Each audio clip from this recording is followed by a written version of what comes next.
Tele 13, en la 103.3 FM.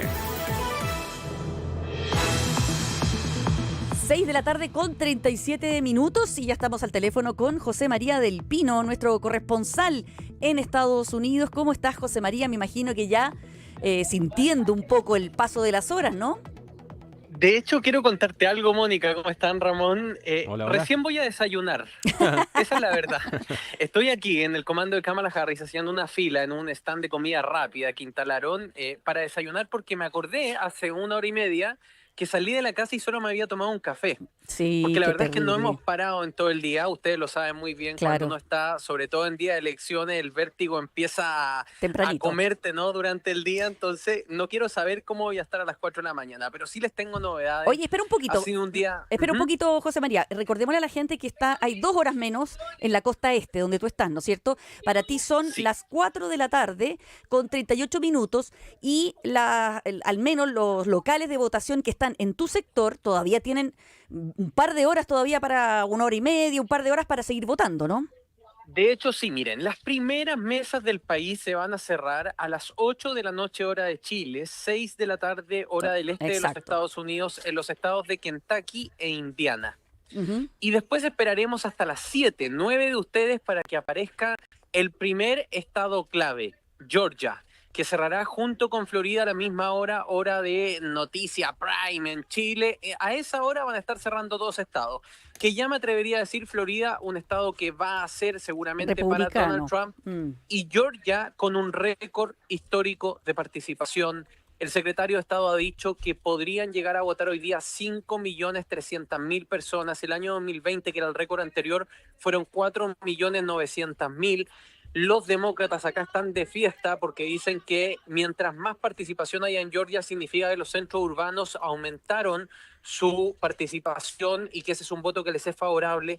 Pero además me Oye. comentaban y me decían, pasó algo muy curioso. Espera un segundito, Aumentó en relación a Georgia, el problema es que tú dices que cierran a las 9, hora nuestra, ¿no es cierto?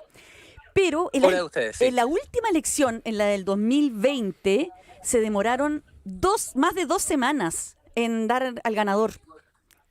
Así es, pero hay una nueva ley estatal electoral y los votos por correo se empezaron a contar hace 2 semanas. Así es. Entonces quiero darle algunas pistas. Los primeros cómputos que recibamos de Georgia van a venir distorsionados, van a venir fuertemente demócratas, ese no va a ser el resultado al final de la noche. Vamos a tener que esperar que en Georgia lleguemos a un 60-70% de votos escrutados para que se hayan nivelado las tendencias y los pesos del día de la elección, del voto anticipado en persona y del voto por correo. Esa Perfecto. ecuación final, con la altísima participación que está teniendo, acá me dicen analistas, insisto, yo tengo el sesgo de estar en el comando de Kamala Harris, Ujú. sería favorable para los demócratas porque pasó un fenómeno nuevo, que es que los afroamericanos de las zonas rurales que suelen no votar están yendo a votar con mucha fuerza en esta elección en particular, y eso estaría en cierta medida matizando la abrumadora mayoría que debiese tener Donald Trump en los condados más rurales, no solo en Georgia, sino que en todos los estados Oye, clave. Eso está pasando en Georgia. ¿Sabes que Pero te tengo más novedades. espérate, para cerrar Georgia, de acuerdo al New York Times, que tiene un artículo re bueno donde dice más o menos a qué hora podrían tener qué cantidad de votos, en las elecciones del 2022, Georgia a la medianoche ya tenía el 94% contabilizado, así que... El problema fue, Mónica, ahí que todo se circunscribió a Fulton Sí. por 12.000 votos de diferencia. Exacto, se recusaron Y- algunos y- votos, se ¿Y tuvieron cuál que es el contar. problema que hay? Que hay muchos militares que votan desde afuera de los Estados Unidos y que constitucionalmente esas boletas están autorizadas para llegar después del día de la votación, porque se entiende que pueden venir de Afganistán, de Irak, de distintos lugares donde están desplegados. Ujú. Estamos hablando que son cerca de 40.000, 50.000.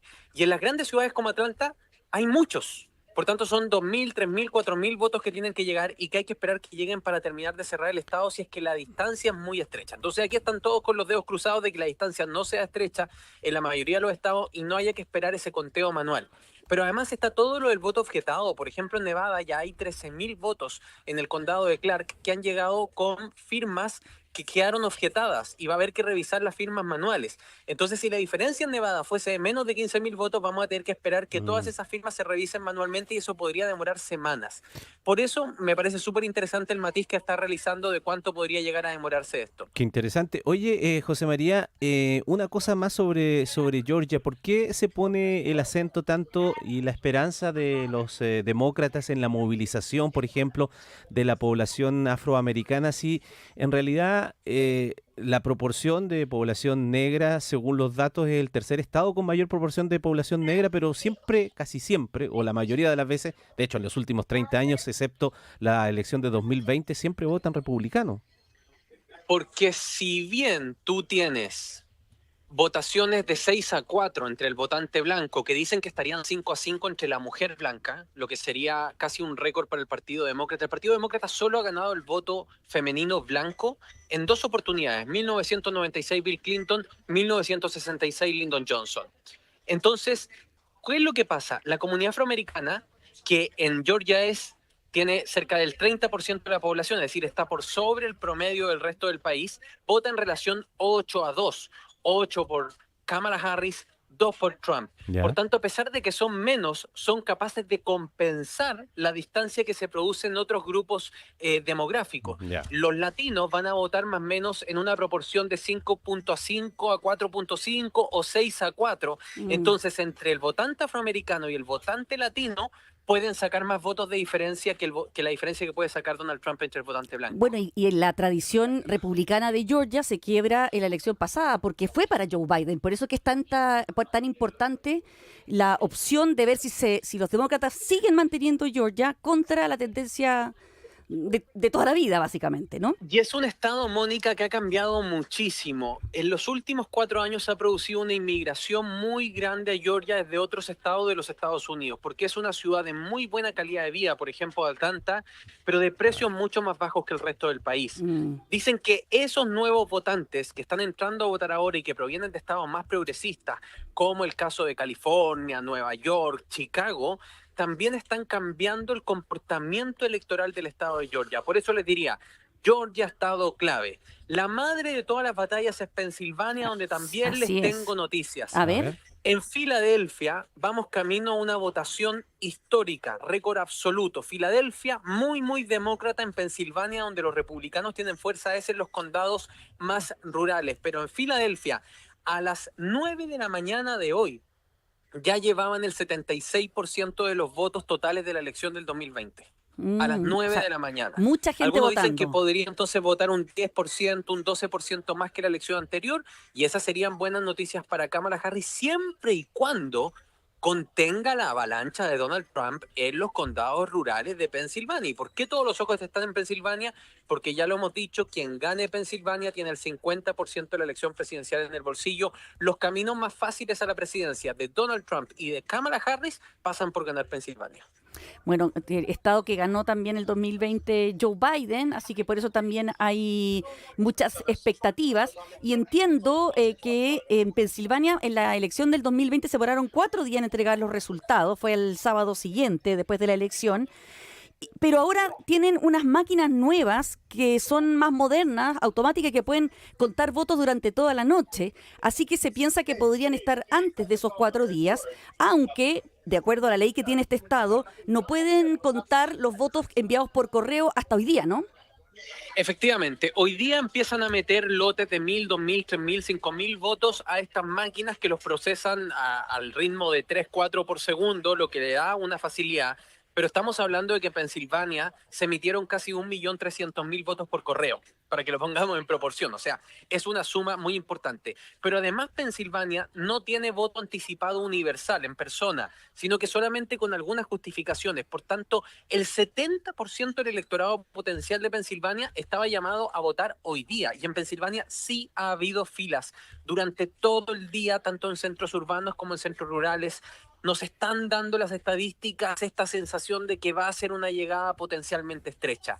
Y de Pensilvania nos vamos a Detroit, en Michigan, porque en Michigan también ha dicho el secretario de Estado que tendría votación histórica para las áreas urbanas, sobre todo de Detroit y de Ann Arbor, que son además muy demócratas. Sin embargo, vuelvo a poner la salvedad, la fortaleza del voto rural de los republicanos no es menor. La suma de todos esos pueblitos pueden ser tanto más grande que una ciudad grande como Detroit, pero Detroit ya partió esta mañana a las 9 de la mañana con un sobrerendimiento porque de manera anticipada votó casi el 100% del padrón de la elección anterior.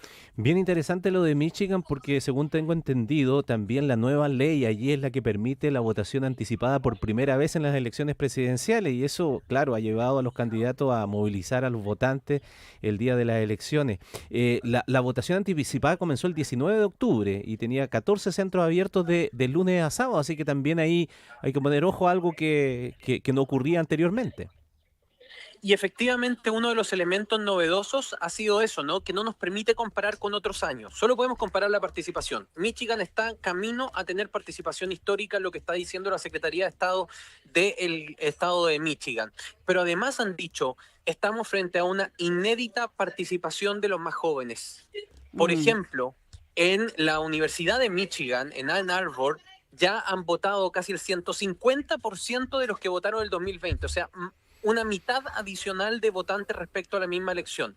Y sabemos que en las universidades son la todos generación demócratas. Z es mucho más demócrata. Sin embargo, entre los jóvenes que no van a la universidad y que van, por ejemplo, a los community colleges, que son los institutos técnicos, Donald Trump anda muy bien, fíjate, en un fenómeno bien parecido, por ejemplo, el de Javier Milei en Argentina. Claro, es que yo justamente conozco alumnos de esa universidad que tú mencionas, tan famosa ahí en Michigan, y efectivamente son todos demócratas. Y hay una movilización muy grande de los jóvenes, porque no olvidemos, ya en términos más generales, que esta es una de las carreras presidenciales por la Casa Blanca, primero más polarizadas, más en que el electorado piensa que o toma un camino o el contrario, básicamente. Hay como una defensa muy grande por parte de cada grupo de distintas libertades que ellos consideran más importantes. Por una parte, no sé, el derecho a portar armas las mujeres, por ejemplo, que están votando por los derechos reproductivos, más por Kamala Harris, pero es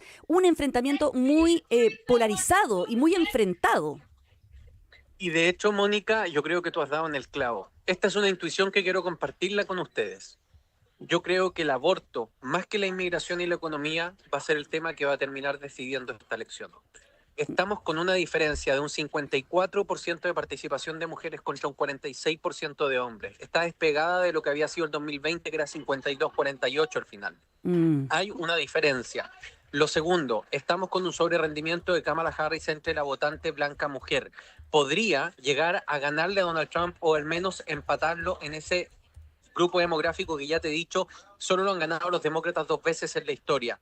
Y el nivel de movilización de mujeres que estamos viendo, mucha gente, está en mi tercera elección acá, pero otros que han cubierto 10, 15 elecciones me dicen, yo nunca había visto a las mujeres tan empoderadas y yendo a votar tan decididamente. Entonces, no vaya a hacer cosa que, claro, los grandes temas del país, las grandes prioridades son la migración, son la economía, pero lo que termina movilizando ese voto que te va a decidir la elección puede perfectamente ser el aborto, como, ojo, ya ocurrió en las elecciones de medio término el año 2022.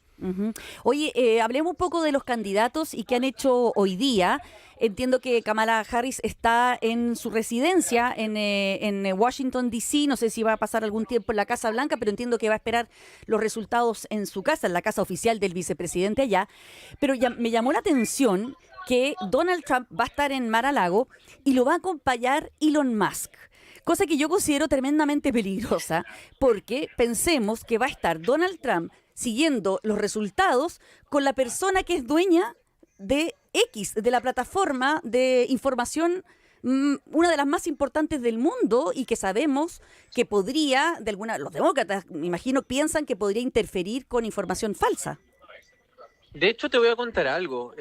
Yo tengo IP estadounidense, vivo acá. Sí. Y cuando yo me meto a Twitter, por más que le he puesto 500 veces que no me interesa ver los posts de Elon Musk, me siguen apareciendo. Y sé que hay varios colegas de el Wall Street Journal, del New York Times, que están investigando si es que X está alterando el algoritmo, sobre todo en esta época electoral, para ver algún nivel de interferencia en los datos. Elon Musk se ha transformado en el mayor partidario de Donald Trump y ha puesto a favor de Donald Trump toda su fuerza, todo su dinero, además, $150 millones en el America PAC. La campaña de Donald Trump le subcontrató a su PAC, que es una agrupación que recauda dinero, Sí. toda la campaña en el Muro Azul. Dicen que no le ha ido bien y que ha cometido varios errores porque es alguien que no viene del mundo político y esto requiere táctica y estratégica, no solo optimizar procesos, ¿no es cierto? Pero Elon Musk evidentemente concentra no solo un poder económico, un poder comunicacional súper importante. Y acá, y me parece que hacia allá va tu pregunta, hay mucha preocupación si es que Donald Trump no concede los resultados. Claro. No sé si tú tienes recuerdo en tus tiempos en Washington, D.C., de una elección de Estados Unidos donde haya edificios tapados y la Guardia Nacional esté llamada a acuartelamiento en caso de que ocurra algo. Es primera vez, me dicen muchos periodistas, en muchísimo tiempo, si es que no primera vez en la historia, y evidentemente hay mucha preocupación de lo que pudiese ocurrir si es que Donald Trump y la maquinaria comunicacional que tiene en redes sociales no reconoce y clama Claro. fraude electoral. Y justo con Elon Musk en su casa. No, yo solo recuerdo la gran protección. Me tocó ir al cambio de mando de Joe Biden y fue tremenda cómo estaba sitiada Washington, D.C. en ese minuto. Estuvimos juntos. Exactamente, ¿te acuerdas? Producto de lo que había ocurrido en el Capitolio. Entonces había unas medidas de seguridad tipo guerra, o sea, realmente tremendas. Y me acuerdo de aquello. Entonces la capital hoy también está así de protegida, de bloqueada. Mira, no con los camiones bulldozer que vimos la vez pasada. Parecía el estado de guerra. Para evitar bombas, ¿no es cierto? Claro. Pero la Guardia Nacional está acuartelada esperando el llamado que el gobierno federal la active. Por lo general, la Guardia Federal no se acuartela en elecciones. Todos los edificios que conforman el complejo del Capitolio, pues recordemos que el Capitolio no es solo la cúpula, son muchos edificios alrededor que están conectados por el subterráneo, es una verdadera ciudad subterránea, están con sus ventanas y puertas tapiadas con madera. Pero también los locales comerciales, hay imágenes que están dando vuelta de McDonald's, de Chick-fil-A, de distintos tipos de locales que definitivamente decidieron ponerle madera a todos sus ventanales, presagiando lo que podría ocurrir si es que esta noche no hay ganador y se clama algún tipo de fraude electoral. Ese temor es nuevo en la cultura estadounidense. A mí analistas me han dicho, ese es el antes y el post-populismo de Trump. Es otro país al que nos estamos enfrentando y para muchos demócratas movilizados es eso lo que está en juego en esta elección. El ponerle una suerte de lápida y clamarle al Partido Republicano que vuelva a disputar los espacios internos de poder, ya con Trump fuera de la foto, en el fondo, y que el Partido Republicano vuelva a ser aquel Partido Republicano de John McCain o de Mitt Romney, que era un partido muy distinto al que estamos viendo hoy día. Oye, José María, ¿y los comandos tienen preparado algo así como apoteósico o esto va a ser como llegada fotográfica y por lo tanto cada cual se va a resguardar en sus cuarteles a contar los votos y a preparar la estrategia judicial o electoral para recusar o pelear voto a voto? Trump tiene una fiesta en Mar-a-Lago, ahí afuera de ese lugar donde casi no acreditaron prensa, está la Solo Neto, por ejemplo. Y yo estoy aquí en la Universidad de Howard University, que es muy importante y muy simbólica, es la universidad de la comunidad afroamericana en los Estados Unidos. Cuando en Estados Unidos había segregación, este era el lugar donde todos los afroamericanos venían a estudiar y es el alma mater de Kamala Harris. En este momento ya están prendiendo las luces, nosotros tenemos para el canal una tarima de transmisión frente al escenario donde va a hablar Kamala Harris. Estamos también tribunas donde ya llegar gente y se espera que haya unas 10.000, 15.000 personas en caso de que Kamala Harris pueda dar un discurso de victoria. Si no, durante la noche iremos viendo cómo va cambiando la cara de las personas aquí en el comando de la candidata demócrata. Claro, y entiendo que Donald Trump va a dar un discurso ahí un poquito más masivo, con también algunos donantes de su campaña en el Convention Center de Palm Beach. Así que eso será un poquito más tarde, a ver qué dicen los candidatos. Bueno, ya nos queda solamente sufrir los resultados, José María, y tú aprovecha de comer un poquito y de descansar antes que empiece lo peor. Vamos a seguir conversando. De todas maneras, vamos a seguir en contacto, porque yo creo que mañana vamos a estar igual. Hay una chance que estemos todavía hablando de resultados inconclusos. Me tinca que sí. Vamos a tener aquí un programa especial en Página 13 y mañana también, por supuesto, en el Rat Pack otro especial y también vamos a estar contigo y con la María Angélica Bulnes hablando de este mismo tema para seguir desmenuzando lo que haya ocurrido en Estados Unidos.